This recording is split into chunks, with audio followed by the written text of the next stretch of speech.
ఆ వాయిస్ నువ్వేంది అన్న మా మున్నూరు కాపు మీద పడ్డావు బ్రదర్.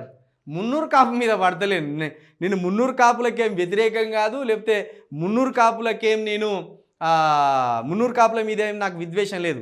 ఓన్లీ తీన్మార్ మల్లిగాని మీద మాత్రమే, తీన్మార్ మల్లిగాని మీ దొంగ మాటల మీద మాత్రమే నేను లెక్కలు చెప్తా.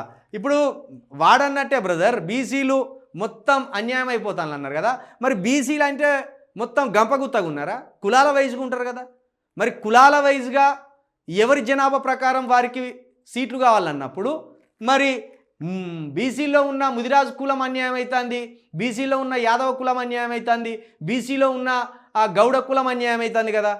మరి ఆ బీసీలో ఆ 3 ప్రధాన కులాలు కదా, 3 పెద్ద కులాలు కదా, మరి వారికి రావాల్సిన వాటను కూడా ఈ పటేల్ వర్గం దోచుకుంటుంది కదా. మరి దాన్ని చెప్తే విద్వేషం ఎట్లా అనుకుంటారు బ్రదర్? ఇప్పుడు రెడ్డిలు దోసుక తిన్నారు అనే లెక్కలేమో రాసుకొస్తాను బాగానే. రెడ్డిలు 43 స్థానాల్లో గెలిచిండ్లు, అగ్రవర్ణాలు 61 స్థానాల్లో ఉన్నారు, మన బీసీలం లేమో అంటాను. బీసీల వాళ్ళనేమో కులపరంగా చెప్తున్నాడు లెక్కలు. రెడ్డి కులం ఇంత దోసుకున్నదని రెడ్డిల కులాన్ని ఉద్దేశించి చెప్తాడు. మరి ఇక్కడ మీ కులం మన కులం మున్నూరు కాపు కులంలో ఎన్ని సీట్లు ఉన్నాయి అసెంబ్లీలో అనే లెక్క ఎందుకు చెప్తలేడు? దాన్ని లెక్క తీసి చెప్పిన నేను. అంతే తప్పించి నాకు మున్నూరు కాపుల మీద ఎందుకు ఉంటుంది బ్రదర్ నాకు విద్వేషం? ఒక తీన్మార్ మల్లిగాని మీద మాత్రమే నేను వాడిని మాత్రమే వ్యతిరేకిస్తా, వాని మీద మాత్రమే పోరాడతా. మిగతా వారి మీద నేనెందుకు పోరాడతా? నాకు వాళ్ళేం అన్యాయం చేసి నేను వాళ్ళకేం అన్యాయం చేసిన.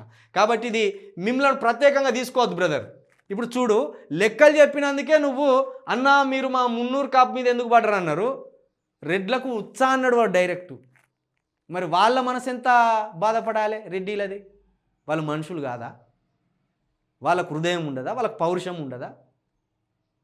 వాళ్ళకు బాధ కలగదా? లెక్కలు చెప్తేనే నువ్వు ఇంత బాధపడుతున్నావు, మరి వాళ్ళను ఇష్టానుసారంగా ఉత్సవోత్తం అది ఇది అంటే వాళ్ళు ఎంత బాధపడి ఉండాలి?